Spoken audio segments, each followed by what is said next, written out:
Louisiana, May 8th, 1945. 11:47 in the morning. The loudspeaker crackled to life across Camp Ruston's compound, metal voice cutting through humid air thick with the smell of turned earth and southern pine. Static hissed, then words that would change everything. Germany has surrendered unconditionally. Margaret Brenner stood frozen in the vegetable garden, dirt caked under her fingernails, knees of her prison work trousers stained dark with Louisiana soil. 24 years old, 5 feet 5 inches tall, 112 pounds after 8 months of eating more food than she'd seen in the previous 3 years combined. Around her, the world erupted. American soldiers poured from barracks, voices rising in celebration, some crying, others laughing, most doing both at once. They'd won. Their war in Europe was over. Brothers and sons and husbands would come home now, or at least stop dying in French hedgerows and German forests. The German prisoners stood silent. 200 men in the main compound. 19 women near the garden plots, silent as graves. Some wept quietly. Others stared at nothing, faces empty, processing the end of everything they'd once believed in. Their nation had collapsed. Their armies had been crushed. The 1,000-year Reich had lasted exactly 12 years, and now it was ash and rubble and occupation. Greta's hand slipped into her trouser pocket. Her fingers found the wool gloves first. Thick Nebraska winter gloves, utterly useless in May Louisiana heat. She'd been carrying them every day since December, folded small, pressed against her hip. She couldn't say why. Couldn't explain the impulse that made her check for them each morning, making sure they were still there, still real. Her other hand found the compass, brass warm from her body heat, small enough to hide in her palm. Engraved on the back in her father's careful script, Wahrheit Nord, Truth North. Papa had given it to her on her 18th birthday, 1938, before the world had gone completely mad. And in her shirt pocket against her heart, an unopened letter. It had arrived yesterday. Red Cross envelope. Postmarked Munich, February 1945. 3 months to reach her. She hadn't opened it yet, couldn't bear to. The last letter back in December had told her things she couldn't forget. Mother losing weight, father looking skeletal, food scarce. This letter might tell her they were dead. Boots on gravel, heavy confident steps. Sergeant Nathaniel Thornton crossed the garden toward her, red hair bright in Louisiana sun, 6 feet 3 inches of well-fed American strength, moving with the easy confidence of a man who'd never known real hunger. 32 years old. Nebraska farm boy who spoke German like he'd been born in Munich, who'd spent 8 months treating enemy prisoners with a decency that had shattered everything Greta thought she knew about the world. He stopped 3 feet away, close enough to speak quietly, far enough to maintain the professional distance the camp required. "You'll go home in 2 months, Brenner." His voice was gentle. He'd learned over these months that gentleness could be its own kind of strength. Greta looked up at him. Even after 8 months, the size difference still caught her off guard sometimes. He towered over her, not cruelly, just factually, like a grown oak tree towers over a sapling. She'd lost 20 pounds during the war in North Africa. He looked like he'd never missed a meal in his life. "Home," she said. The word tasted strange, foreign. What does that mean anymore? Where even is home. Munich is rubble. My parents are starving if they're alive at all. The house I grew up in doesn't exist. The country I knew is gone. I don't even know who I am anymore, Sergeant. Am I the girl who believed everything they taught me? Am I the prisoner who learned it was all lies? Am I German? Am I just someone who helped evil happen by filing weather reports and never asking questions? She didn't say any of this out loud. Just stood there, dirt under her nails, gloves in one pocket, compass in the other, unopened letter against her heart. "Home," she repeated. "Yes, Sergeant." Thornton watched her for a long moment. 8 months of supervising her work in the administration building. 8 months of watching a true believer's certainty crack and crumble and finally shatter. He knew what she wasn't saying. Could read it in the set of her shoulders, the way she held herself like she was bracing for a blow that might never come. "The war's over, Brenner. You survived. That matters. Does it?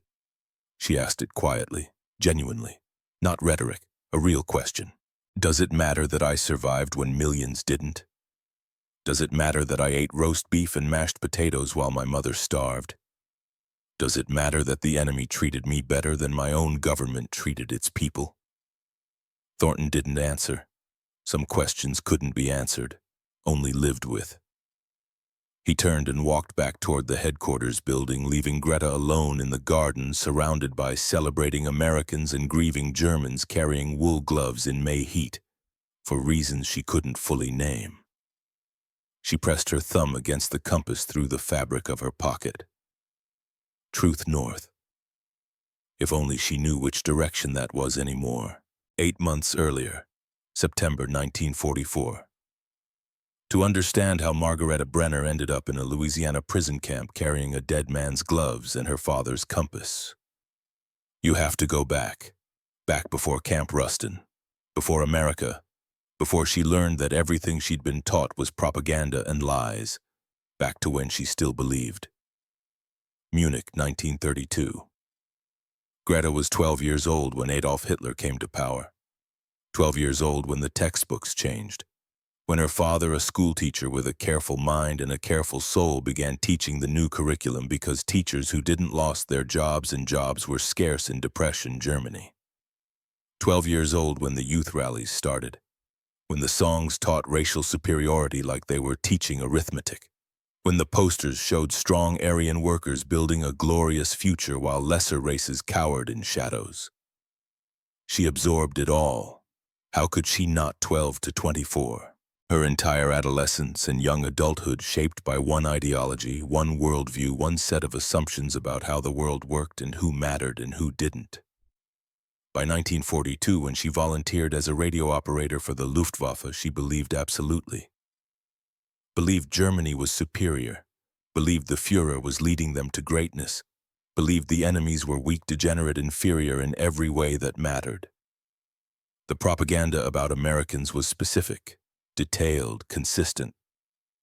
Americans were racially mixed mongrels, no pure bloodlines, no strength of character, soft people who'd grown weak on luxury and excess. They couldn't fight man to man, had to rely on machines in superior numbers because individually they were cowards.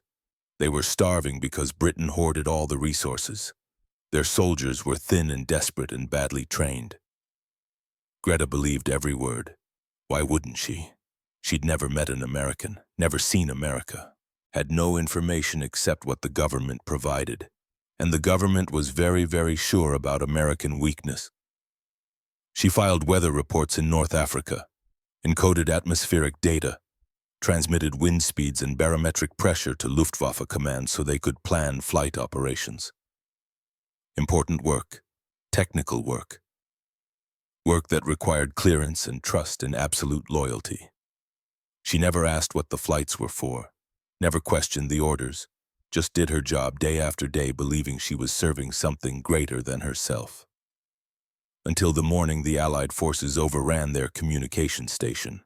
She remembered surprisingly little about the actual capture. Chaos, shouting, the smell of explosives and dust, her supervisor burning documents while she smashed radio equipment with a hammer, following protocol, trying to destroy anything useful before the enemy arrived. Then British soldiers pouring through the door, rifles raised, shouting in English she barely understood. Hands up, on the ground, don't move. She'd expected to be shot. The propaganda said the Allies executed prisoners, especially women who'd served in military communications.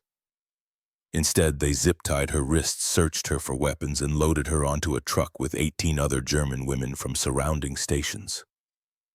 The truck drove for 3 hours. Nobody spoke. Fear had stolen language. They ended up in a British processing camp in Casablanca. Tents and barbed wire and guards with rifles, they were photographed, fingerprinted, examined by military doctors who were professional and distant and made notes on clipboards, then loaded onto a transport ship bound for America. 3 weeks at sea, 19 women in a converted cargo hold below deck. The ship rolled and pitched through September storms. Most of them were sick the entire voyage. The smell was terrible. Fear and vomit and unwashed bodies in close quarters. Greta spent most of the crossing pressed against the hull, feeling the vibration of the engines, thinking about her parents. She'd written them a letter the week before capture. Cheerful lies about warm weather and good food and important work. The letter was probably still in the mail system. Would probably never arrive. They'd just stop hearing from her. Would assume she'd been killed. Would grieve without ever knowing the truth. Her mother's last letter sat memorized in Greta's mind. Written in April, arrived in June. Your father is working extra shifts at the school to qualify for additional ration points. We're managing. Don't worry about us. Focus on your duty. We're proud of you. Managing. That careful word that meant they were hungry but didn't want her to know. The British guards brought food twice a day, bread and soup. Not much, but more than Greta had expected. The propaganda said prisoners starved. But here she was not starving. Small crack in the certainty. Barely noticeable. Easy to explain away. They're British, not American. Different rules. Wait until we reach America, then we'll see the truth. The ship docked at Norfolk, Virginia on September 10, 1944. Greta climbed the ladder from the cargo hold into brilliant morning sunlight. She blinked eyes, adjusting after 3 weeks of dim, artificial light. Took her first breath of American air. Salt and diesel and something else. Something she couldn't identify at first. Absence. No smell of burning. No smell of rubble dust. No smell of a nation at war. Norfolk Harbor stretched before her, and Greta's mind struggled to process what she was seeing. Ships. Dozens of ships. Massive merchant vessels and naval craft and fishing boats and yachts.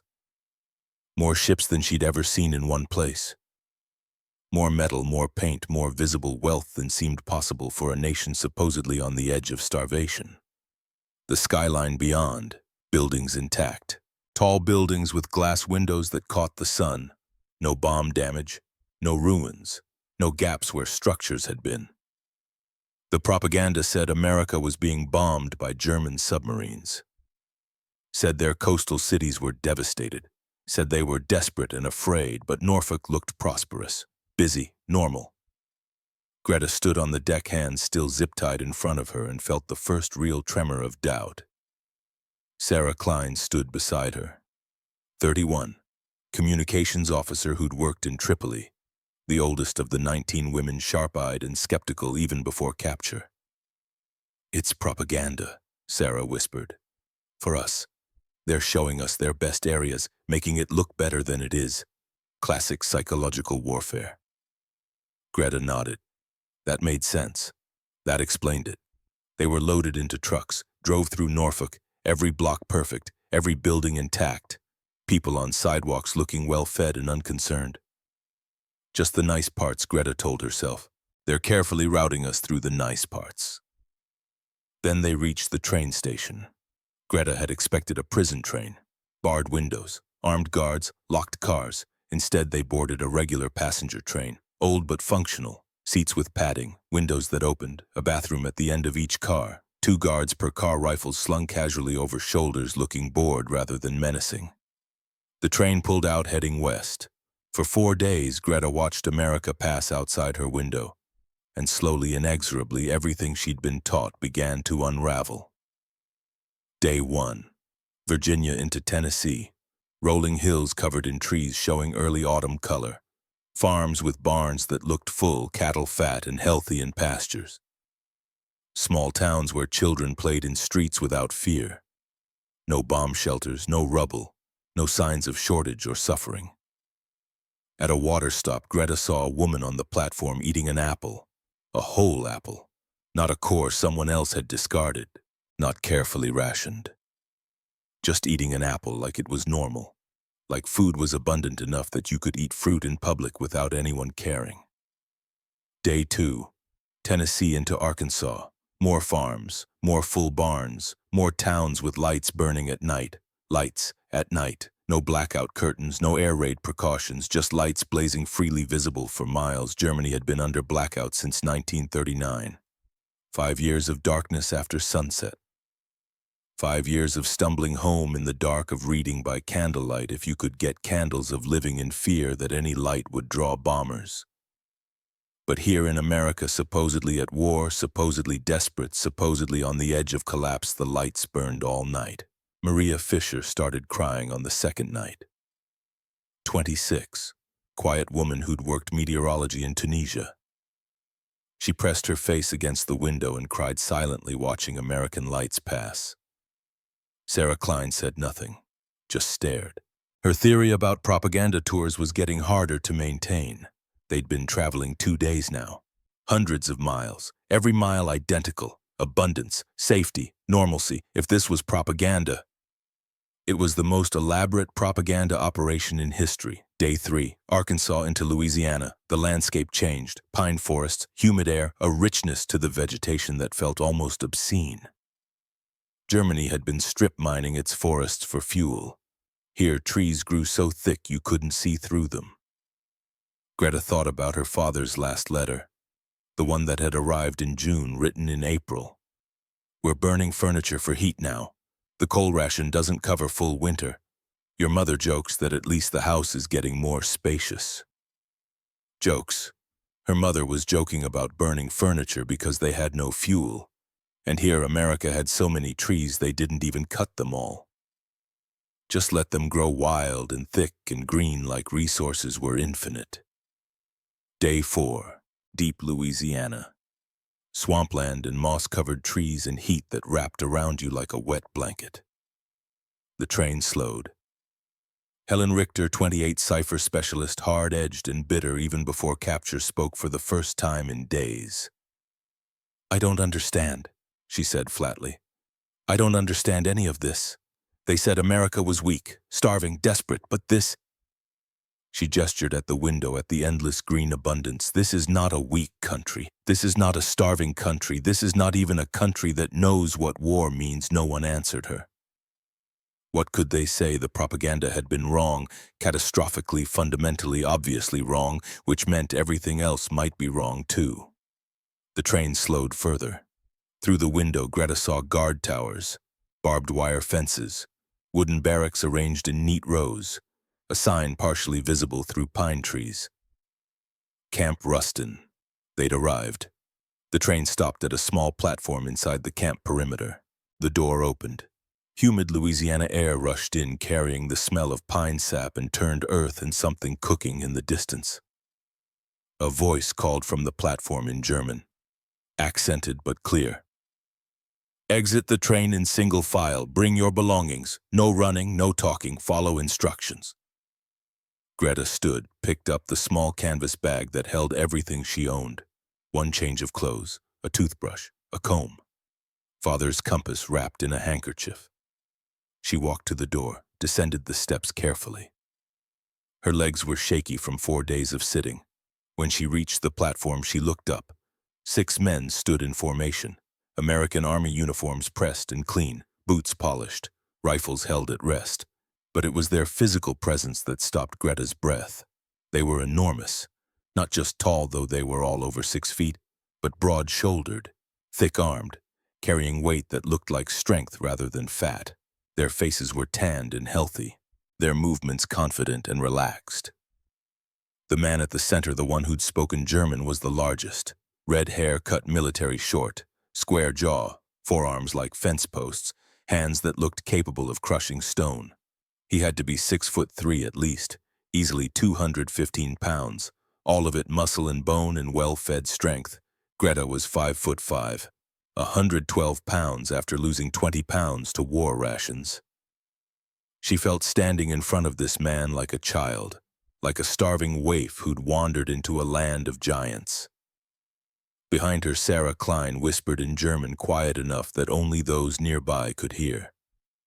They're bigger than we expected. 5 words, simple observation, statement of fact. But those 5 words cracked something open in Greta's mind that would never fully close again. They're bigger than we expected. The propaganda had shown weak Americans, small, cowardly soldiers who couldn't fight man to man, who depended on technology because they lacked German strength and discipline. But these men didn't look weak. They looked like they could break German soldiers in half without breathing hard. The red-haired sergeant stepped forward, looked down at Greta from his significant height. "Name," he asked in German. "Brenner. Margareta Brenner." He marked something on a clipboard. Greta glimpsed a photograph clipped to it face down, just the edge visible. A child's face, maybe. She couldn't tell. "Barracks 4, the sergeant said. "Follow Corporal Henderson." Another guard, this one dark-haired, equally large, gestured for a group of 5 women to follow him. Greta was among them. They walked across the compound in late afternoon heat. Guards flanked them but didn't touch, didn't threaten. Just walked alongside with casual confidence. The confidence of men who didn't need to prove anything because their strength was self-evident. Every German soldier Greta had seen in the past year had looked thin, exhausted. Running on adrenaline and ideology and very little food, they'd moved with tension, with hunger, with the desperate energy of men losing a war they'd been promised they'd win. These Americans moved like they'd just eaten full meals, like they'd slept 8 hours, like they could fight a war and maintain peace of mind at the same time. Barracks 4 was a wooden structure with screen windows and a pot-bellied stove, 20 bunks along the walls, thin mattresses but clean blankets. A bathroom at the end with 3 sinks, 2 toilets, and a shower that actually worked. Corporal Henderson showed them around with efficient gestures. His German was worse than the sergeant's, but he supplemented with pointing. Beds first come, first served. Bathroom shared. Lights out 2200. Wake up 0600. Mess hall opens 0630. He positioned himself near the door and waited while the women claimed bunks and unpacked their meager belongings. Greta chose a bunk near the window, sat on the edge testing the mattress, thin but clean. Better than she'd expected, better than she'd slept on in North Africa. She watched Henderson through lowered lashes. He was young, maybe 25, with broad shoulders and hands that dwarfed the clipboard he held. But what struck her most was his posture. He stood relaxed weight on one leg, expression neutral. Not menacing, not even particularly interested. Just present, doing a job. The propaganda had prepared her for cruelty, for leering looks and threats and violence, for guards who'd take advantage of vulnerable women prisoners. But Henderson just stood there, occasionally made notes, waited for them to settle. After 30 minutes, he spoke again. "Dinner in 1 hour. Formation outside the barracks. Someone will escort you." Then he left, just walked out. The door closed behind him. No lock turned, no bar dropped into place. They weren't locked in. The women sat in stunned silence for several moments. Finally, Sarah Klein stood and walked to the door, opened it slowly, looked outside. "There's a guard," she reported, "about 30 feet away. But he's not even watching us, just standing there." Helen Richter's voice was sharp. "Test it, walk out, see what happens." Sarah hesitated, then stepped onto the small porch that fronted the barracks. The guard, another large American, glanced at her, didn't move, didn't speak, just watched. Sarah stood there for a moment, then came back inside. "Nothing," she said, "he just looked at me. Didn't do anything." "They're waiting," Helen said darkly. "Building false security. Then they'll strike." But Greta wasn't sure. She thought about Henderson's bored expression, the sergeant's professional efficiency, the casual confidence all the guards displayed. These weren't men preparing to abuse prisoners. These were men who'd already won and knew it. Dinner formation happened at 1800 hours. A different guard, older, gray-haired, just as physically imposing, lined them up outside the barracks and marched them to the mess hall with no words and no drama. The mess hall was a large wooden building with long tables and benches. American soldiers ate at half the tables. German prisoners, all male, maybe 200 of them, occupied the other half. The women were directed to a separate section near the kitchen. Greta joined the serving line, took a metal tray, moved past steam tables where cooks, American cooks, not prisoners, loaded her plate. What they put on her plate made her stop breathing. Mashed potatoes, a lake of white starch steam rising, gravy, brown and thick, pooling in the potatoes. Roast beef, an actual slice of beef, tender and pink in the middle, Green beans, a pile of them more than a garnish. Bread with butter, real butter, not margarine. A whole pat of it. Coffee, black and hot. Apple pie, a slice of actual pie with a crust that looked flaky and golden. Greta stared at the tray, unable to process, unable to comprehend. This was more food than she'd seen in a single meal in 3 years. Maybe more. In Germany, they'd been on strict rationing since 1939. Toward the end, before capture, she'd been eating watery soup and black bread. Lucky to get meat once a week. This was abundance on a scale that seemed criminal. She sat at a table with Sarah and Maria and 4 other women. They all stared at their trays, silent, overwhelmed.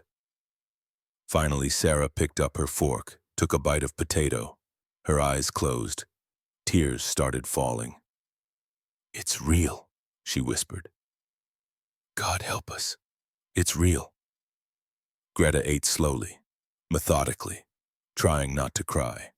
The beef was tender, seasoned with salt and pepper and something else she couldn't identify. The potatoes were creamy, the butter was fresh, the apple was crisp and sweet. Each bite confirmed what her eyes had been telling her since Norfolk. America wasn't suffering. America wasn't starving. America had been feeding its citizens and its soldiers, and now even its enemies, with food that surpassed anything Germany had managed even in peacetime.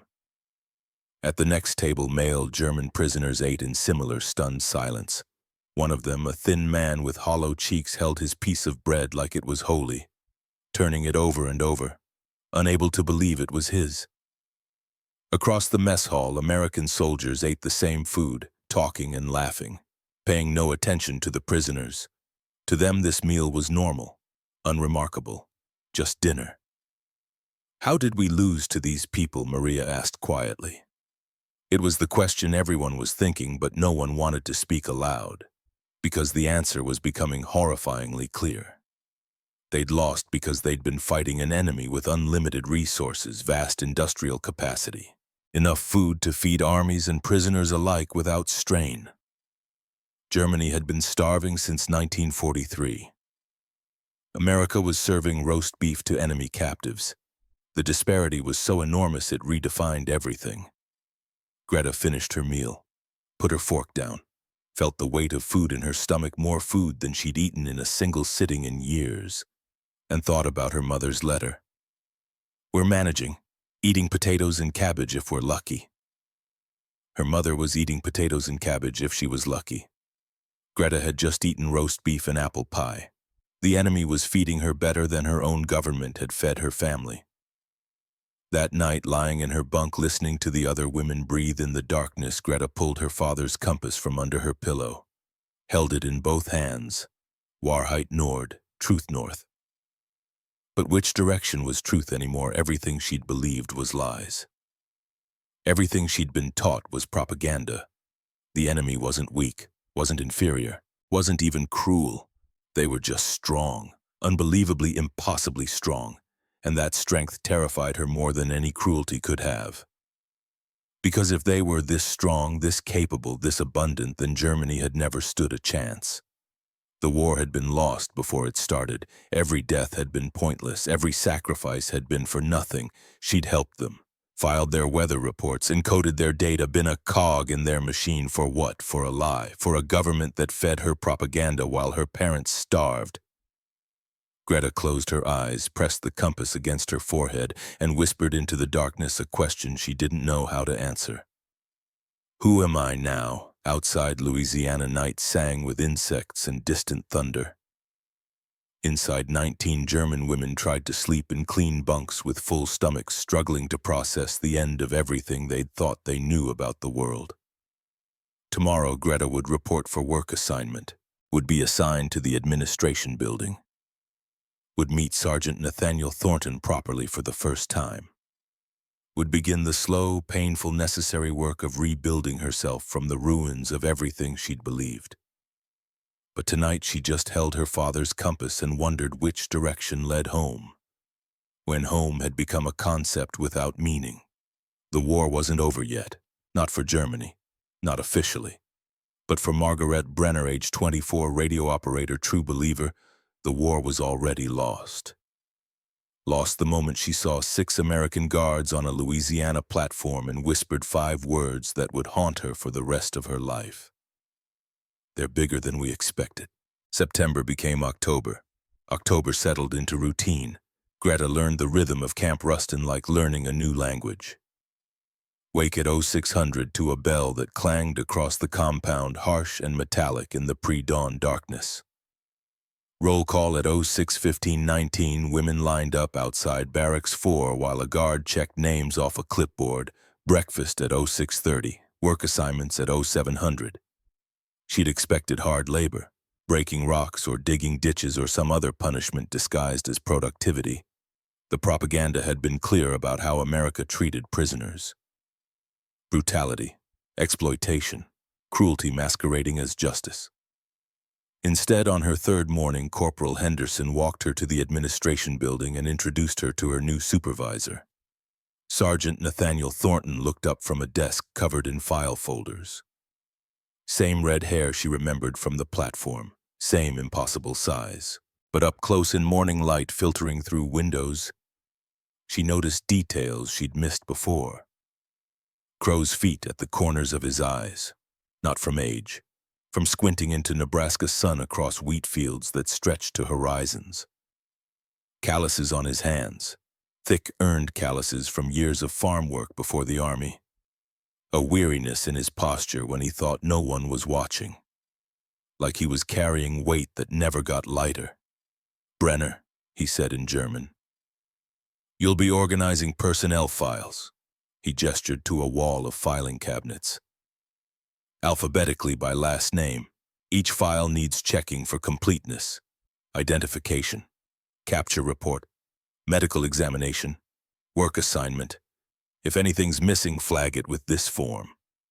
He demonstrated once, efficiently, then left her to work. The office was quiet, just the sound of Thornton's pen scratching across reports at his desk, the occasional rustle of paper, the tick of a wall clock marking seconds. Greta opened the first filing cabinet, pulled the first folder.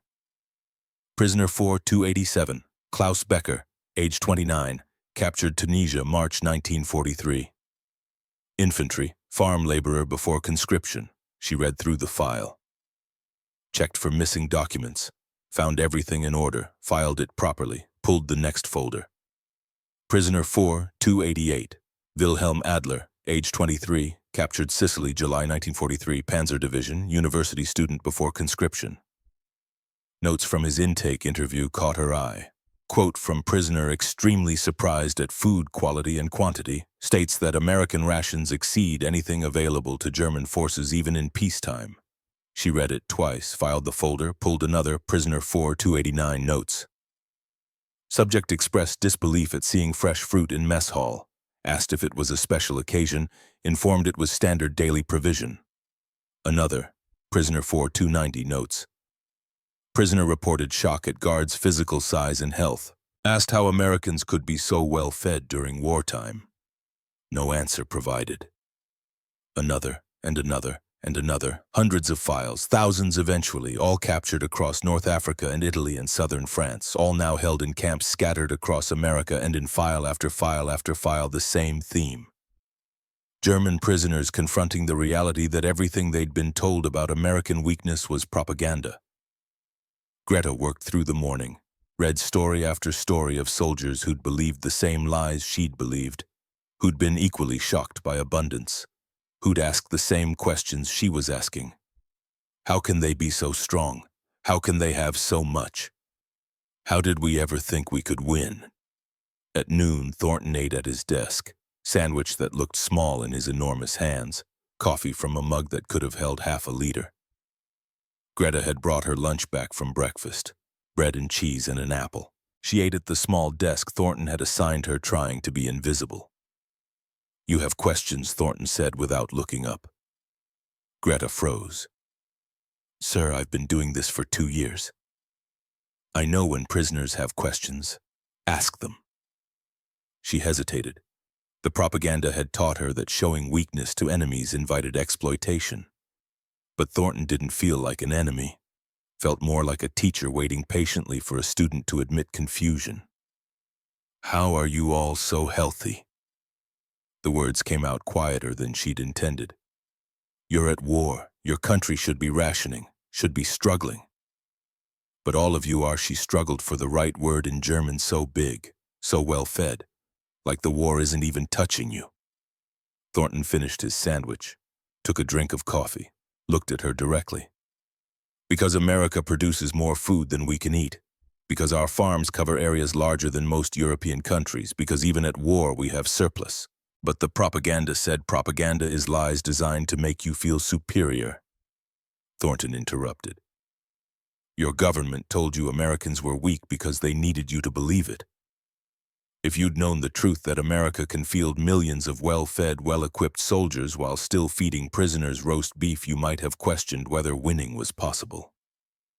Greta felt something crack inside her, a fault line in bedrock that had seemed solid her entire life. We never had a chance, did we? Thornton was silent for a moment. The clock ticked.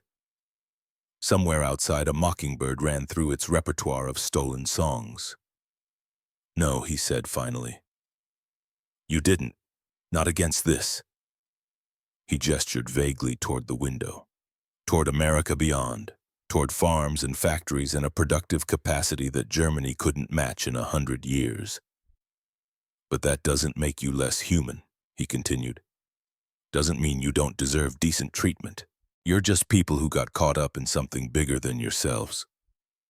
It was the kindest thing anyone had said to her in months, and it came from a man who had every reason to hate her.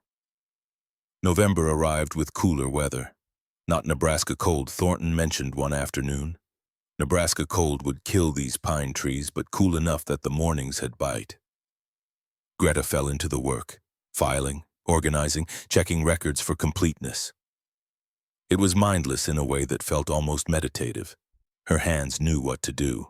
Her mind could drift.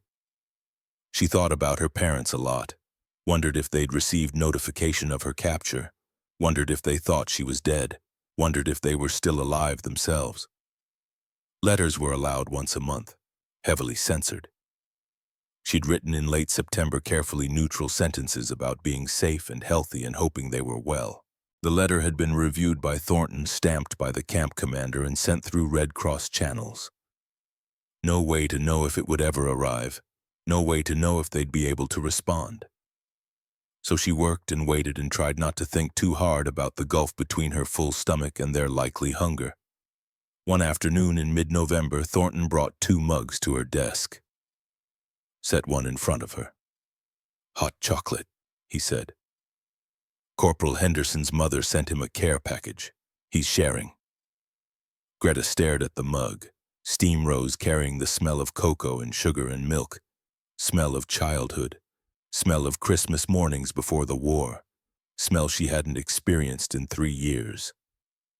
She picked it up carefully, sipped. The heat and sweetness hit her tongue and her eyes immediately filled with tears. Thank you, she managed. Thornton settled back at his desk with his own mug, didn't comment on her tears, just drank his chocolate and returned to his paperwork. After a while, he started talking. Not to her specifically, just talking the way lonely people sometimes do, filling silence with memory. My family's farm is outside McCook, he said. Southwest Nebraska. Wheat country. Fields so flat you can see weather coming from 20 miles away. Summers hot enough to bake bread on the tractor hood. Winters cold enough to freeze diesel fuel solid. He paused. Drank chocolate. We'd harvest in July. Whole family out in the fields, my father driving the combine. My brother Isaac and me hauling grain to the elevator, my mother and sister cooking for the crews. 16-hour days, dust in everything, wheat chaff in your hair and down your shirt and in your boots. Another pause, longer this time. We'd harvest more wheat in one day than Munich probably sees in a month. Load it onto trucks, ship it to grain elevators the size of cathedrals, and that was just our farm, just one farm. There are thousands like it across Nebraska, hundreds of thousands across America. He looked at Greta then, really looked at her. Your government told you America was weak. But we're not weak. We're just so abundant we can't even comprehend scarcity the way you've lived it. We waste more food than most countries produce. Greta held her hot chocolate with both hands, let the warmth seep into her palms. She wanted to argue, wanted to defend Germany somehow. But what defense was there? The evidence surrounded her, in every meal, in every well-fed guard, in every file she read detailing German prisoners shocked by abundance. My father is a teacher, she said quietly. Was a teacher. I don't know if he still is, if he's even alive. He taught me that Germany was special, superior, destined for greatness. Thornton nodded, didn't interrupt. He wasn't lying, she continued. He believed it. We all believed it. How could we not? It was in the textbooks, in the newspapers, on the radio. From the time I was 12 years old, every source of information told me the same thing. Germany first, Germany strongest, Germany right. She looked down at her chocolate, at the small luxury that represented abundance beyond her previous comprehension. It's hard, she said, to realize your entire worldview was built on lies. Thornton was quiet for a long moment. Then my wife died in childbirth. 1942. Greta looked up, startled by the sudden shift. Her name was Abigail. Thornton continued. We'd been married 3 years. Good years. Happy years. She got pregnant. We were excited, planned the nursery, picked names, argued about whether to raise the baby in town or on the farm. His voice stayed level, controlled, but Greta could hear the effort it took. Labor went wrong. Baby came breech. Rural Nebraska hospital. Not enough doctors, not enough equipment. I sat in the waiting room for 14 hours while they tried to save them both. He paused, set down his mug. My son Caleb was born alive, but his lungs never developed right. Couldn't breathe properly on his own. They kept him in an oxygen tent. I held him when they'd let me. He lived 6 months, half a year of watching him struggle for every breath. Then one morning in March, he just stopped. I'm sorry, Greta whispered. Abigail died 2 weeks later, complications from the birth. Her body never recovered. I buried them together, her holding him, like she was still protecting him. Thornton's hands gripped the desk edge. I joined the army a week after the second funeral. Couldn't stay on the farm. Too many memories. Too much emptiness. Figured I'd throw myself into the war. Maybe find purpose in service. Maybe get killed and stop hurting. He paused. Instead, they made me a prison camp supervisor. Sent me to Louisiana to manage enemy prisoners. And you know what I learned? Greta shook her head. War takes different things from different people. Took my wife and son. Took your certainty. Took millions of lives across Europe and Africa and Asia. But it can't take everything. Can't take our choice about how we respond. I could hate every German prisoner who walks through that gate. Could blame you all for extending a war that kept me deployed when I should have been home. Should have been with Abigail. Should have driven her to a better hospital. Could have, should have, would have. But Caleb wouldn't want that. He was innocent. He never hurt anyone. And you're innocent of the worst things your government did. You didn't know. You're guilty of not asking questions, of going along, of being part of a system. But you're not guilty of murder. He stood, picked up both empty mugs. Brakes over, Brenner. Back to work. But as he walked back to his desk, Greta understood something profound had just happened. Thornton had shared his pain, his loss, his deliberate choice to remain human in a situation that invited dehumanization. And in doing so, he'd shown her that transformation was possible. That you could survive the collapse of everything you believed and rebuild yourself into something different. Something maybe better. The letter arrived on December 3rd. Greta was filing records when Thornton called her to his desk. Mail, he said, Red Cross delivery. He handed her an envelope. Her mother's handwriting. Unmistakable. Careful script that hadn't changed since Greta was a child. Postmarked Munich, July 15, 1944. Nearly 5 months to reach her. Her hands shook as she took it. You can read it here if you want, Thornton said gently. Or take it back to the barracks. Your choice. Greta sat at her desk, opened the envelope carefully, unfolded the single sheet of paper inside. My dearest Greta, we received notification of your capture in August. Thank God you're alive. We'd feared the worst. Your father and I are managing as well as can be expected. Munich was bombed again in June. Our neighborhood was hit. The house took damage to the roof and one wall, but it's still standing.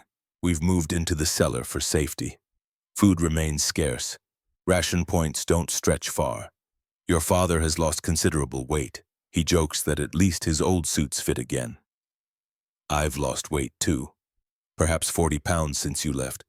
We eat what we can find, turnip soup mostly, potato if we're lucky, bread when available.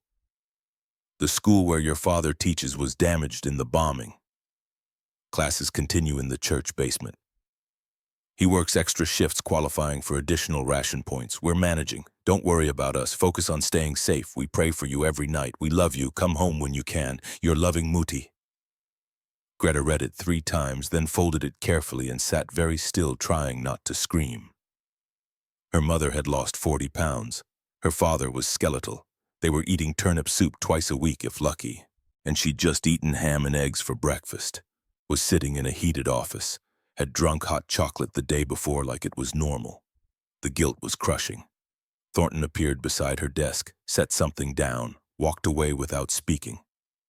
Greta looked down.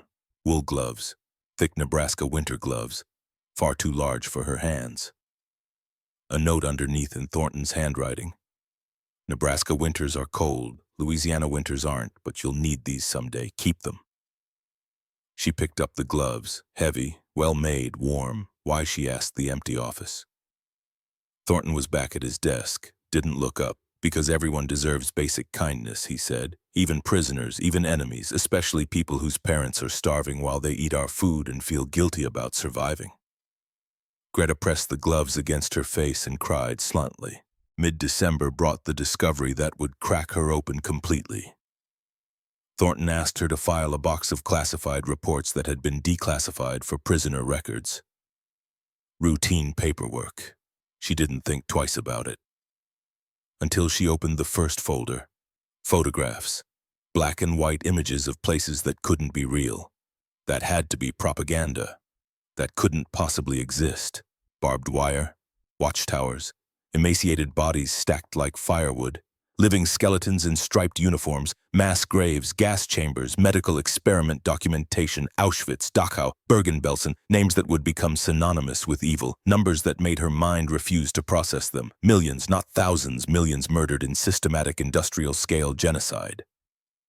Greta made it to the bathroom before vomiting. She knelt on tile floor heaving while her entire understanding of reality shattered. The propaganda had said nothing about this, had mentioned camps for political prisoners and criminals, had never hinted at extermination, at mass murder, at mechanized death on a scale so vast it redefined evil. Thornton found her 20 minutes later still on the bathroom floor, shaking. "Did you know?" he asked quietly. "No." The word came out broken. I swear I didn't know. I just filed weather reports. I just did my job. I never asked questions. I never thought most people didn't know." Thornton interrupted, or didn't want to know. "There's a difference, but it's smaller than you think." He offered his hand, helped her stand. "Come to my office." She followed numbly. He sat her in the chair across from his desk, poured water from a pitcher, handed her the glass. She drank, couldn't taste it. "I need you to understand something," Thornton said. "Your file has been reviewed multiple times by camp intelligence, by War Department officials, by people whose job is to identify war criminals." Greta's breath stopped. "You're not a war criminal," Thornton continued. "You were a low-level radio operator, meteorological communications, no evidence of direct participation in combat operations or atrocities, no evidence you knew what you were supporting." "But I helped," Greta whispered. "I was part of the machine. I filed their reports. I encoded their data. I made their operations possible." "You were a cog in a machine," Thornton agreed. "One of millions. That doesn't absolve you completely, but it doesn't make you a murderer either."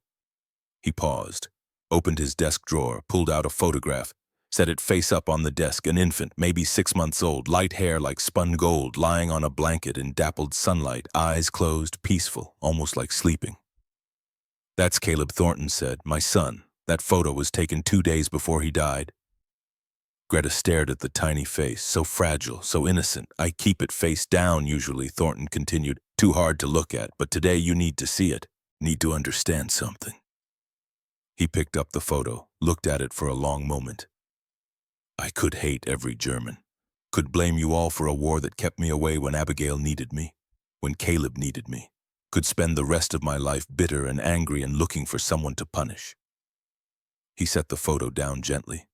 But Caleb wouldn't want that. He was innocent. Never hurt anyone, never chose to be sick, just a baby who drew breath as best he could until he couldn't anymore. And you're like him in a way, innocent of the worst things. You didn't choose to be born in Nazi Germany, didn't choose the propaganda, didn't choose the regime, just did what you thought was right with the information you had. Why are you telling me this? Greta asked. Because you need to understand the difference between complicity and evil. You're complicit. You participated in a regime that did unspeakable things. But you're not evil. You're just a person who believed lies and is now confronting truth. He picked up Caleb's photo again, held it for a moment, then put it back in the drawer face down as always. When you go home, and you will go home, you'll carry this knowledge. You'll have to live with knowing what your government did, what you unwittingly supported. That's your burden, but it doesn't define you. What defines you is what you do next. December 20th brought another crisis. Helen Richter, the bitter cipher specialist from Barracks 4, attempted escape. She'd been planning it for weeks, recruited 2 male prisoners, made a crude map of the area, waited for a moonless night and a shift change between guards. They cut through the fence after midnight, made it 3 miles into Louisiana swampland before dogs tracked them down. The camp commander wanted harsh punishment. Solitary confinement for all 3, reduced rations for everyone in their barracks, collective punishment to discourage future attempts. Thornton fought him. Greta heard about it secondhand from Sarah Klein, who heard from a guard who spoke some German. But the story was consistent. Thornton had stood in the commander's office and cited Geneva Convention regulations, argued that collective punishment violated international law, insisted that only the escapees should face consequences. The commander threatened to write him up for insubordination. Thornton had accepted the threat, said he'd stake his career on proper treatment of prisoners, that if there was another escape attempt, he'd personally take responsibility, but that punishing innocent prisoners for others' actions was wrong and he wouldn't participate. The commander had backed down. Helen got 5 days in solitary. The 2 male prisoners got the same. No one else was punished. When Greta saw Thornton the next day, he looked exhausted. "Thank you," she said quietly. He glanced up from his paperwork. "For what? For protecting us. For standing up when you didn't have to." Thornton set down his pen. Brenner. "I didn't do it for thanks. I did it because it was right, because power without principle is just tyranny, because I'm trying to be the kind of man who chooses integrity even when it's costly. You could have let them punish us. Yes, I could have, and it would have been easier. But easier isn't always right." He returned to his paperwork, clearly considering the conversation finished. But Greta understood something profound had shifted. Thornton wasn't just her supervisor, wasn't just a guard following regulations. He was a man actively choosing decency when cruelty would have been simpler, choosing principle when convenience was available, choosing to see prisoners as humans when seeing them as enemies would have required less effort. That choice mattered more than she could articulate. Christmas Eve 1944. The mess hall had been transformed. Paper chains hung from rafters made by prisoners during craft time. A small pine tree stood in the corner, decorated with paper stars and strings of popcorn. Candles burned on tables, their light soft and warm. The meal was spectacular. Turkey with stuffing, mashed potatoes and gravy, green beans, cranberry sauce, rolls with butter, pumpkin pie. After dinner, the camp chaplain, a Lutheran pastor from Wisconsin who spoke fluent German, led a Christmas service. 300 people packed the mess hall. American soldiers, German prisoners, all standing together in humid Louisiana night while the chaplain spoke about hope and redemption and the possibility of peace. Then he asked them to sing. Stille Nacht, Silent Night, in German first. Greta stood between Sarah Klein and Maria Fisher holding a hymnal someone had printed in Gothic script. And when 300 voices rose together singing the same words her mother had sung to her every Christmas of her childhood, something broke open in her chest. Stille Nacht, heilige Nacht. Silent night, holy night. Alles schläft, einsam wacht. All is calm, all is bright. Tears streamed down her face, down Sarah's face, down the faces of hardened soldiers who'd seen terrible things and done terrible things, and were now standing in a Louisiana mess hall singing about peace with their enemies. Greta looked across the room. Thornton stood at attention near the wall. Hands clasped behind his back, face neutral except for tears streaming down his cheeks. He saw her looking. Didn't look away, just stood there crying silently while 300 voices sang about holy nights and silent hopes, and the possibility that even in darkness light persists. After the service, as prisoners filed out, Thornton approached Greta. He held a small potted plant, a seedling maybe 6 inches tall. Oak sapling, he said.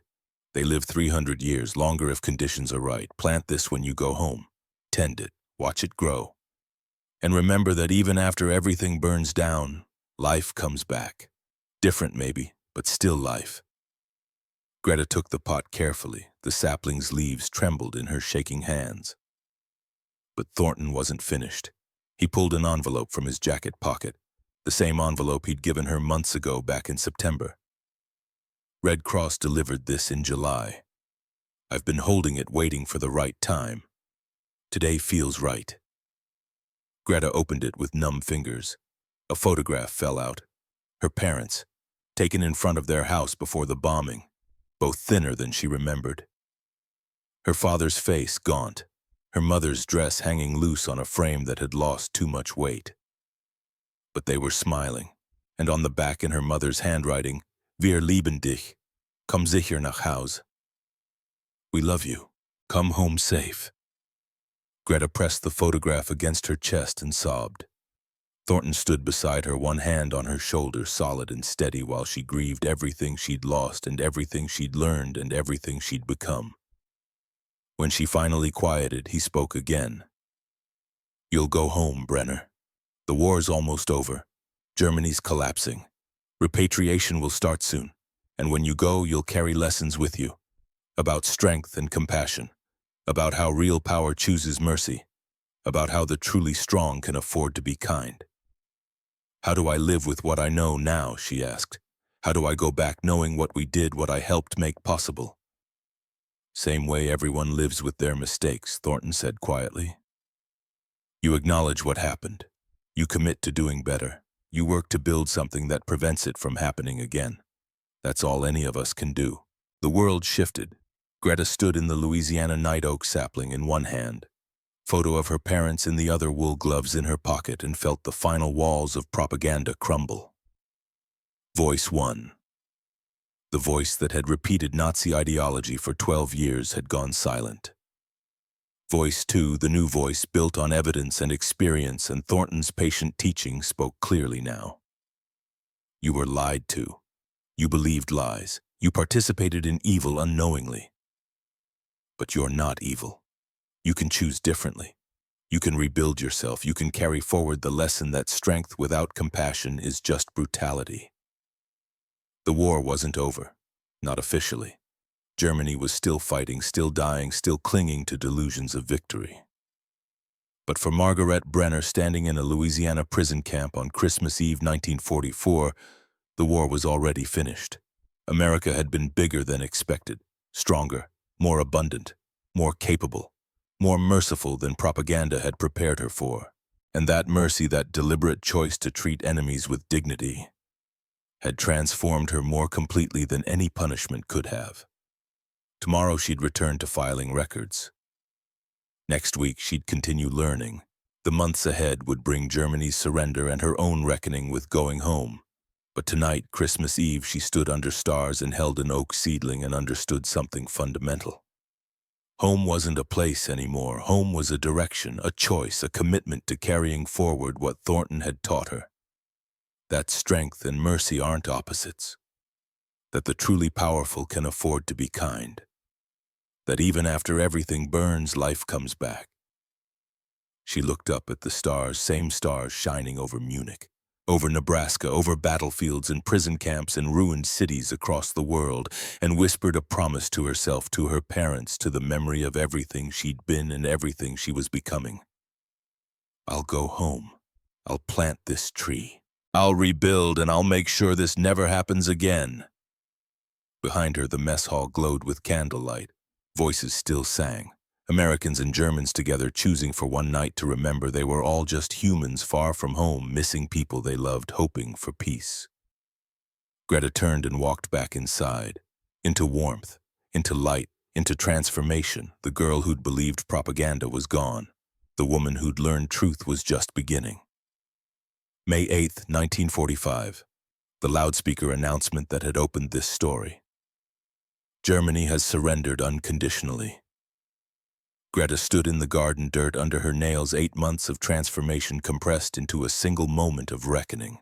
The wool gloves in her pocket, her father's compass pressed against her palm, the unopened letter from February that had arrived yesterday still sealed because she was afraid of what it might say. Thornton approached across the compound, boots crunching on gravel, and spoke the words that would force her to confront everything she'd been avoiding. "You'll go home in 2 months, Brenner." Now standing in the reality of that statement, Greta understood the full weight of what it meant. Home. Not to the Munich she remembered, not to the girl she'd been, but to something she couldn't even imagine yet. Rubble and grief and the enormous task of rebuilding a nation from moral and physical ruins. She didn't want to go. The truth sat in her stomach like a stone. She didn't want to leave Camp Rustin. Didn't want to leave 3 meals a day and clean water and work that felt meaningful. Didn't want to leave Thornton's patient teaching and Sarah Klein's friendship and the strange safety of being a prisoner in enemy hands. Didn't want to face what Germany had become. Around her, American soldiers celebrated. German prisoners wept, and Greta stood frozen between 2 worlds belonging fully to neither. 10 days later, Thornton called her to his office. She knew what was coming, had been dreading it since the surrender announcement. He sat behind his desk, the same desk where he'd shared hot chocolate and shown her Caleb's photograph and taught her that complicity wasn't the same as evil. But today his expression was serious, almost stern. "Sit down, Brenner." She sat. "Repatriation processing begins next week," he said. "Your file has been reviewed. Low threat classification. No war crimes, no security concerns. You'll be in the first wave of releases, home by August." "Home," she repeated numbly. Thornton watched her, those blue-green eyes that missed nothing. "You don't want to go?" It wasn't a question. Greta looked down at her hands, calloused now from garden work, stronger than when she'd arrived, fed and healthy and whole, while her parents, if they were still alive, were starving. "Here I'm safe," she said quietly. "I have food, work, purpose. I don't have to see what we did, don't have to face the ruins, don't have to admit to everyone I meet that I was part of it, that I filed their weather reports and never asked questions and helped them kill millions." Thornton's voice went hard, harder than she'd ever heard it. "You don't get to hide here, Brenner." She looked up, startled. "You don't get to stay comfortable in an American prison camp while your country rebuilds. You were part of what Germany was. Now you need to be part of what it becomes." "But I'm just one person," she protested. "What difference can I make? I can't rebuild a whole country. Can't undo what happened.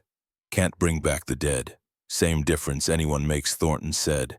"You can choose to be decent, to treat people well, to reject the ideology that led to this mess. One person at a time. That's how countries change." He stood, walked to the window, looked out at the compound where prisoners and guards moved through their daily routines. "I could let you stay," he continued. "Could file paperwork saying you're essential to administration. Could delay your repatriation indefinitely. Would be easy. Would let you avoid hard choices." He turned back to face her. "But I won't do it, because you need to go home. Need to face what happened. Need to rebuild not just buildings, but the moral foundation of a nation." And hiding here safe and fed and comfortable would make you complicit all over again, would make you someone who knew what needed doing and chose comfort instead. The words hit like physical blows. "You're sending me away," Greta whispered. "I'm refusing to let you hide," Thornton corrected. "There's a difference." Silence stretched between them. Outside, a mockingbird sang. Life continued indifferent to human suffering. "When I go back," Greta said slowly, "and I see the ruins, and I meet people who lost everything, and they ask me where I was, what I did, how I survived. What do I tell them?" "You tell them the truth," Thornton said, "that you were a prisoner in America, that the enemy fed you and treated you decently and sent you home to rebuild, that you learned strength doesn't require cruelty, that mercy isn't weakness, that even after everything burns, people can choose to be better. And if they hate me for surviving, then they hate you. But you keep going anyway, keep rebuilding anyway, keep choosing decency anyway. That's what it means to carry this forward." He returned to his desk, sat down, picked up his pen, dismissed Brenner. "Pack your things, say your goodbyes. 2 months goes faster than you think." Greta stood, walked to the door, stopped with her hand on the knob. "Thank you, Sergeant, for everything." Thornton didn't look up from his paperwork. "Don't thank me yet. Thank me when you've rebuilt something worth building." July 20th, 1945, final night. Greta had said goodbye to Sarah Klein and Maria Fisher and the other women from Barracks 4. Had packed her canvas bag with the few possessions she owned, the Rilke book the Red Cross had provided at Christmas, the photograph of her parents, the oak sapling carefully wrapped for transport, and the wool gloves folded small still, carrying the smell of Nebraska winter even in Louisiana summer. She found Thornton outside the administration building smoking a cigarette, watching the sun set through pine trees. "Couldn't sleep?" he asked. "No." He offered her the cigarette. She took it even though she didn't smoke. Drew smoke into her lungs and coughed. Thornton smiled slightly. First time she'd seen him smile in weeks. "You'll get used to it," he said. "A lot of soldiers took up smoking during the war. Something to do with your hands when everything else feels out of control?" "Is that why you smoke, partly? Also because my brother Isaac smoked. Feels like honoring him somehow." Greta handed back the cigarette. They stood in companionable silence while Louisiana night settled around them. Humid air, insect songs, distant thunder promising rain. "I want to tell you something," Thornton said, "about Isaac, the brother who died at Normandy." Thornton had mentioned him only once before, back in December. Greta had learned not to push for details. Isaac was 28 when he died. Thornton continued. "Big guy, bigger than me even, farm strong, could throw hay bales like they weighed nothing. Had a laugh that carried across fields. He took a drag, exhaled slowly. He wrote me a letter before D-Day, just in case. All the soldiers did. Write letters just in case they don't come back, put them in their footlockers, hope they never get mailed." "Isaac's got mailed," Greta said quietly. "Yeah. Reached me in August, 2 months after he died." Thornton's voice stayed level, controlled, but the effort showed. "He wrote a lot of things, told me he loved me, told me to take care of Ma, told me the farm was mine if I wanted it." Pause. "But the last thing he wrote, I've thought about it every day since. He wrote, 'Nate, if I don't come back, don't hate them. The Germans. They're just kids who believed lies. Same as we're kids who believed our government when they said this was necessary. Don't let war make you cruel. Don't let hatred poison what comes after.'" Thornton looked at Greta directly. "I treat you well because of Isaac, because he asked me not to hate. Because even dying on a French beach, he had the wisdom to understand that enemies are just people in different uniforms." Greta felt tears burning. "Your brother sounds like he was a good man." "Best man I ever knew," Thornton said simply. "And his death was your government's fault. Your military killed him. But you personally didn't do it. You didn't fire the bullet, didn't plan the invasion, just filed weather reports and believed what you were told." He ground out his cigarette under his boot heel. "Should I hate you for that? Should I starve you? Beat you, make you suffer because your nation's choices took my brother?" What would that accomplish except making me as bad as the people we fought against? Nothing, Greta whispered. Exactly nothing. Thornton agreed. So I chose differently. Chose to honor Isaac by being the kind of man he believed I could be. Someone who treats enemies with dignity. Someone who chooses mercy when vengeance would be easier. He pulled something from his pocket, extended his hand. Your compass, he said. The one you've been carrying since capture. Greta stared. When had he taken it? She must have left it on her desk. I can't keep that, she said. It's mine. My father gave it to me. I know, Thornton said. That's why I'm giving it back, with something added. He opened his palm. The compass gleamed in fading light, but there was something else. A second inscription on the front, freshly engraved. Strength is choosing mercy. NT 1945. You taught me what true north means, Thornton said. Showed me that kindness isn't weakness, that mercy takes more strength than cruelty. Now carry it home and show others. Greta took the compass with shaking hands, ran her thumb over the new inscription. What will you remember about us? She finally managed. Thornton thought about it. That you were brave, he said. That you survived something terrible. That you faced the collapse of everything you believed and didn't break. That you let truth change you instead of clinging to comfortable lies. That's worth remembering. What should I remember about you? That we were just soldiers doing a job, Thornton said. That we tried to do it honorably. That we believed treating prisoners well wasn't weakness, it was strength. He paused. And that we were bigger than you expected, and that made all the difference. Greta laughed despite everything, the same words she'd whispered on the platform 8 months ago. They're bigger than we expected. Yes, she said. You were definitely bigger than I expected. Dawn came gray and humid. July 21st, 1945. 19 women assembled outside Barracks 4 with their small bags waiting for transport to the train station. The same journey in reverse. Louisiana to New York, shipped to Bremerhaven, then dispersal to home regions under occupation authority supervision. Guards formed a loose perimeter, not threatening, just present, guiding without force. Sergeant Nathaniel Thornton stood near the truck that would take them to the station. As each woman climbed aboard, he shook their hands, a formal gesture that felt oddly appropriate. When Greta reached him, he held her hand for a moment longer than necessary. Good luck, Brenner. Rebuild well. Thank you, Sergeant, for everything. She climbed into the truck, found a seat near the window.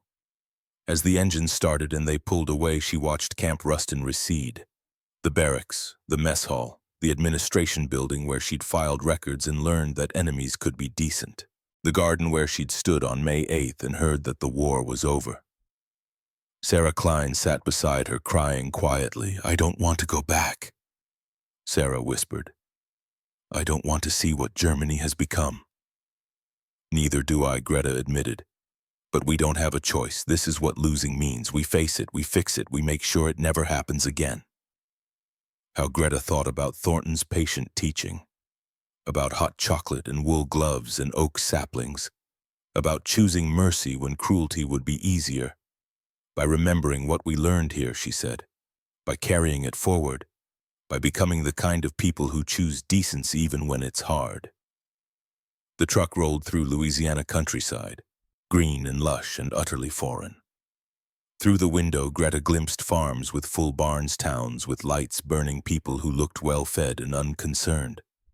She thought about propaganda posters showing weak Americans dependent on money instead of strength. Thought about the reality. Guards like Thornton who towered over them physically and morally. Who chose kindness when cruelty would have been justified. Thought about going home to rebuild a country that had lost everything because it believed lies. And thought about carrying forward the lesson. That strength without compassion is brutality. That winning means nothing if you become monsters. That the truly strong are those who choose mercy even toward the defeated.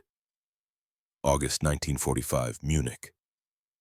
Greta had expected ruins, had prepared herself for destruction. But nothing could have prepared her for the reality.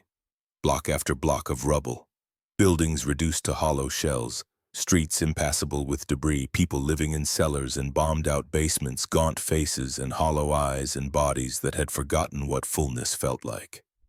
The smell was worst, dust and ash and human waste and death still buried under collapsed structures.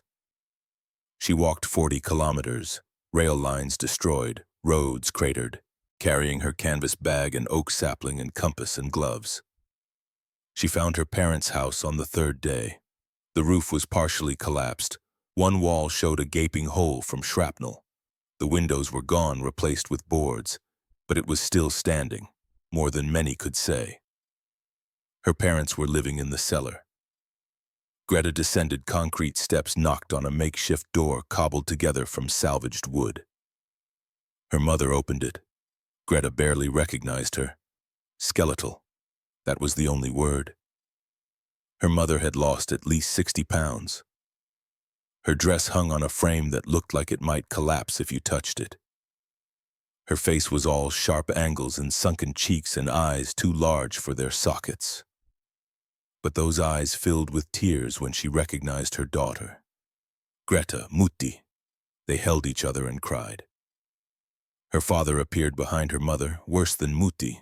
So thin his clothes looked like they were draped over a skeleton. His face was the face of concentration camp victims. The faces from those classified files, the faces that still haunted Greta's dreams. "You're alive," he said, voice rough. "Thank God, you're alive." The cellar was one room, dirt floor, walls seeping moisture, a small stove cobbled together from scrap metal, 2 mattresses on the floor, a table made from an old door, 3 chairs, one with a broken leg propped up with bricks. This was home now. "We're managing," Mutti said with desperate brightness.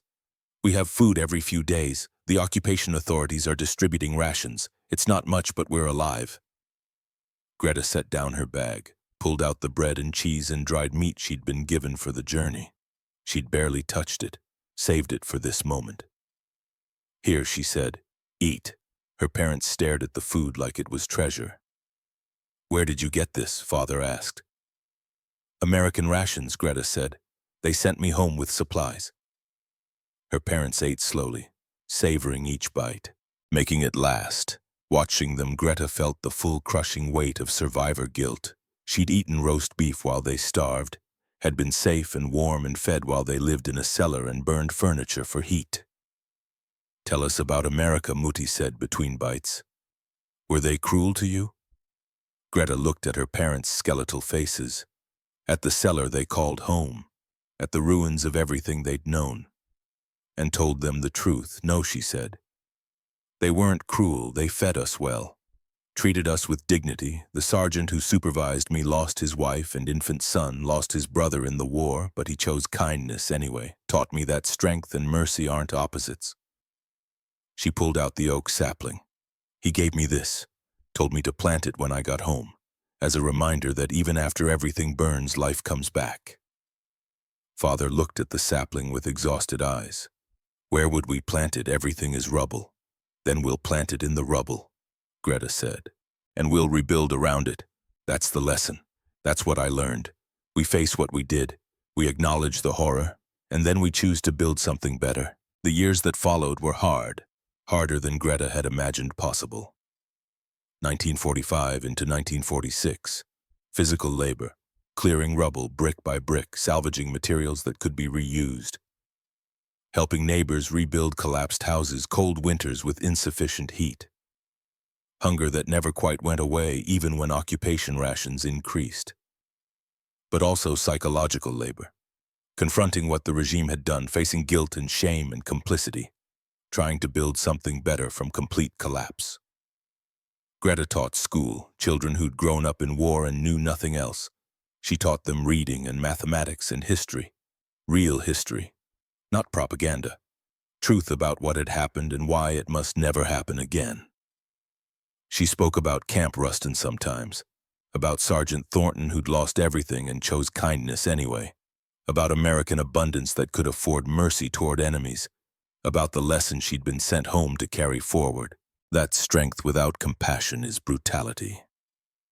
In 1948, she met Thomas Weber, He'd been a prisoner in England, had similar stories of unexpected kindness, of British farmers who'd hired POWs for field work and treated them like hired hands instead of enemies, of small mercies that had transformed understanding.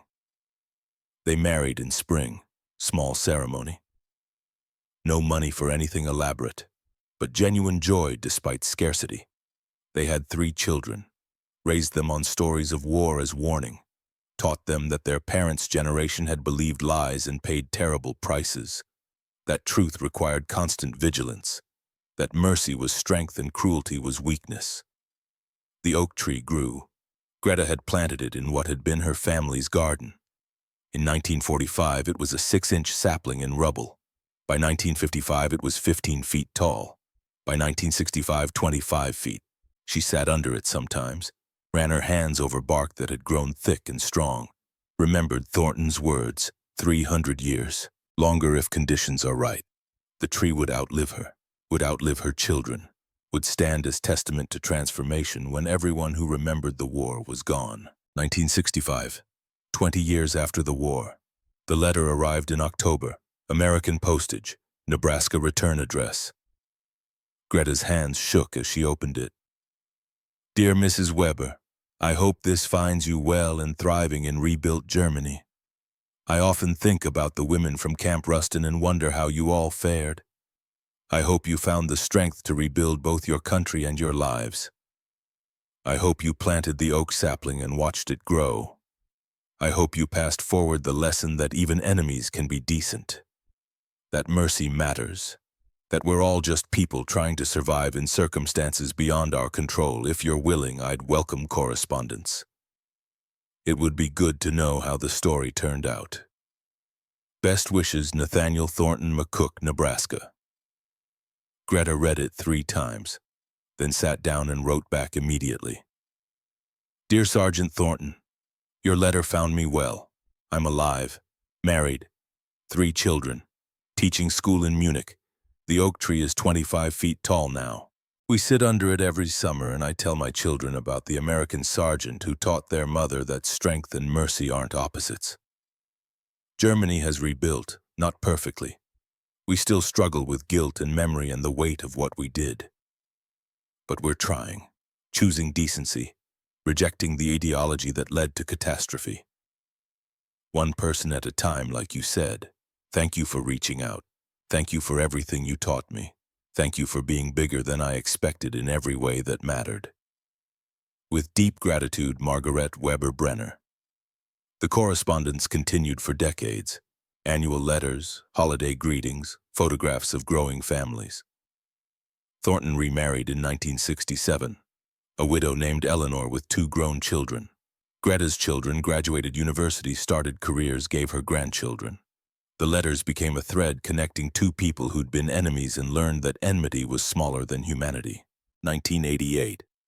Greta was 68. Thornton was 76. She flew to America for the first time as a free citizen, traveled to Nebraska, met Thornton and Eleanor at their farmhouse outside McCook. He was old now, hair white, face weathered, but still tall, still broad-shouldered, still carrying himself with the same quiet dignity she remembered. They sat on his porch drinking coffee and talked about Camp Rustin, about the war, about the strange grace of surviving. You were bigger than we expected, Greta said, echoing that first observation from 44 years earlier. Thornton laughed. And you were stronger than you knew. You survived. You rebuilt. You raised children who will never repeat those mistakes. That's everything. Did you ever regret it? Greta asked. Treating us well, protecting us. Never, Thornton said without hesitation. Isaac asked me not to hate. I honored that. And in honoring it, I became someone I could respect, someone who chose principle over convenience. He looked out at wheat fields stretching to the horizon. I think about those 8 months often, he said. About all of you. About the choice we made to treat prisoners as humans instead of enemies. About how small acts of decency can ripple forward through generations. Your children know the story they know. Eleanor's children know. My nephew's children know. It's part of our family history now. The war where Grandpa chose kindness. Greta reached into her purse, pulled out the compass, the one Thornton had returned to her with the new inscription. "I've carried this every day for 43 years, she said. "It pointed me home, pointed me toward truth. Now I want you to have it back." Thornton shook his head. "That's yours. You earned it. You gave it to me as a loan," Greta said, "to point me toward truth. I found truth. Now someone else should carry it forward." But Thornton closed her fingers around it gently. "No," he said. "Give it to your grandchildren. Let them carry it forward. The lesson doesn't end with us. It passes on, truth north. Generation after generation." The decades turned. Greta and Thornton continued writing. Their correspondence filled boxes, hundreds of letters spanning 40 years. Witnesses to transformation, to friendship built on the ruins of enmity. Thornton died in 1998, age 82, heart attack. Quick and painless, according to Eleanor's letter. His funeral was in McCook. Greta was too old to travel, but she sent a letter that Eleanor read at the service. "Nathaniel Thornton taught me that the truly strong can afford to be merciful, that strength and compassion aren't opposites but complements, that even in war, even toward enemies, decency is possible. He was bigger than I expected, physically, yes, but more importantly, morally, psychologically. He had power over me and chose kindness. Had victory and chose mercy. That choice changed my life. Changed how I raised my children, changed what I passed forward. Thank you, Sergeant, for being the man Isaac believed you could be, for honoring your brother through kindness, for showing this enemy that mercy is the highest form of strength." Greta died in 2003, age 83, peacefully in her sleep. Her children found among her possessions the Rilke book from Christmas 1944, 53 letters from Thornton, the wool gloves worn thin but still intact, the compass with both inscriptions, and a photograph of 6 American guards standing with 19 German women in front of Barracks 4. July 1945, her funeral was in Munich. Her daughter read from a letter Greta had written to Thornton in 1990. "I think often about that first moment when we saw you guards on the platform, so much larger than we'd been told to expect, so much stronger than propaganda had prepared us for. That physical disparity symbolized everything we learned in the following months. You were bigger than we expected in every way, physically, morally, psychologically. You had the power to hurt us and chose kindness. You had victory and chose mercy. That lesson shaped everything that came after. Germany rebuilt because people like me carried home the knowledge that strength doesn't require cruelty. Thank you for teaching us that. Thank you for being bigger than you needed to be." 2019. University of Texas Research Project. Graduate students discovered preserved records from Camp Rustin, guard logs, prisoner files, photographs documenting daily life in a Louisiana POW camp, among them a group photo taken July 20th, 1945, the day before repatriation. 19 German women standing in front of Barracks 4, 6 American guards behind them. The disparity was visible even in the faded photograph. The guards towered over the women, broader, healthier, carrying weight that spoke of abundant food and relative peace. But what caught historians' attention was the expressions. The guards weren't smirking or threatening. They looked professional, serious but not cruel. And the women, despite everything, looked not terrified but resigned, accepting, almost peaceful. It was a photograph of enemies who'd learned they were just people, of captors who'd chosen kindness, of prisoners who'd carried that kindness home and built new nations on its foundation. Researchers tracked down descendants, interviewed Greta's children, Thornton's nephew, read through decades of correspondence, published a book, Bigger Than Expected: Mercy and Transformation in an American POW Camp. The book won awards, was taught in universities, became part of the historical record because the story mattered, not as propaganda, not as American exceptionalism, but as evidence that even in war, even toward enemies, people could choose decency. That small acts of mercy could ripple forward through generations. That strength and compassion weren't opposites but complements. Full circle now. Back to May 8th, 1945. Greta standing in the garden, dirt under her nails, gloves in her pocket, compass in her palm. Unopened letter against her heart, Thornton walking toward her, boots on gravel. You'll go home in 2 months, Brenner.